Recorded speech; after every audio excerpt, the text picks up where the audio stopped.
social media da tampakta leba community karaki marakta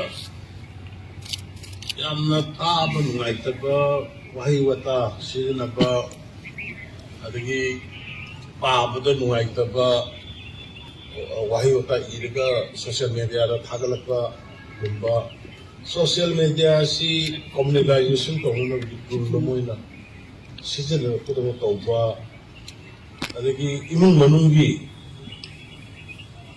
yamna immoral oiba mama masa machin manau khamaka da taaba yadaba authority dawna nupi angang ainoma khanaba su social media da wa hangaga da nang nupa da kayaran oiba chali da hayo yamna awkward oiba yamna uncivilized oiba yamna uncivilized oiba ekoi chilina phamina ba even maru pang ro da phamina ba nungai ta ba adu ko lui mayam se social media da yamna flot tor pa ma themai masi khoi gi hen lagu chi ai police ta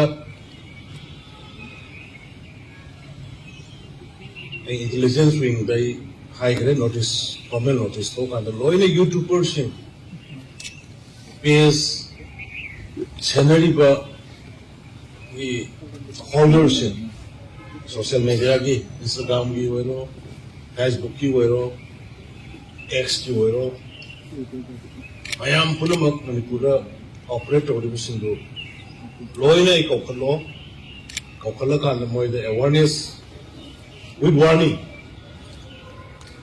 you had my instruction to pray. Mayam the Sumasina, I appeal to Jiri, Mayam Kutanga.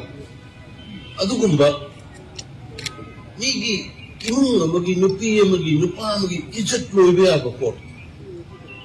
Sinjin upon the Hungary report. Adugumba Mayam the media that Hadoga. Look. Kaya am na chauro ba kaya am na lingne look no khulai pai ba kangbu no makhoi da kana authorized to ya de mami ki private life ki hat mat da kana moina kaya am na khongoi ne riba maduna aphabarom da la ade phaba phatta barom da la akanda haurai ba ki mirror sai su de ha maduna color to hun bu ki pot leiba aduna madu yam ngai the aduna right from today onwards, a YouTuber sing, aduga iram dom di pau, kangla pau, hang nung aduga sila hangi ba mayam, page hangi ba, Facebook ta karida hangi ba mayam. Be careful. Ni like mang ba ba, suicide oguru ni. Moi na madugi ta bini ba insult bibi ba.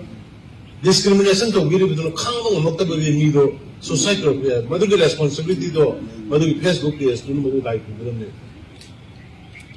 development get society get politics get horrible yay. But make personal life, make individual character, make family the assassination to Bumba, insult to Bumba say, I'm told you, I'm Sativa communal. Noisati Gam Pauno, Noisati Gam Pauno, Tomnasira Haibumba, Mamai Pala, the Toga. Which Karama, the leader of Hamagato, the Pound Takum. Hector, Hanna, the Bogie, Lord, the Bogie type of Togo.